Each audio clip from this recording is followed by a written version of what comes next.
Mga bago at adjusted na item sa Mobile Legends. Ipapaliwanag ko sa inyo sa madaling paraan. At item na kayang magbigay ng 20,000 damage. Ang daming adjustment na naganap sa original server ngayon. Merong tungkol sa hero, sa item at sa battlefield na adjustment.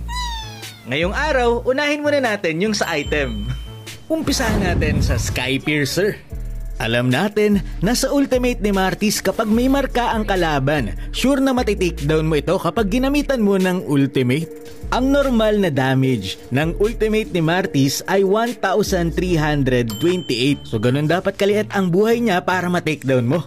Pero dahil meron kang Skypiercer, kahit ang HP ng kalaban ay 2,000 pa at wala pang marka ang kalaban, pag inultihan mo, matitakedown mo na ito. Dahil kapag meron kang Skypiercer, i-execute nito ang kalaban na inaatake mo kapag ang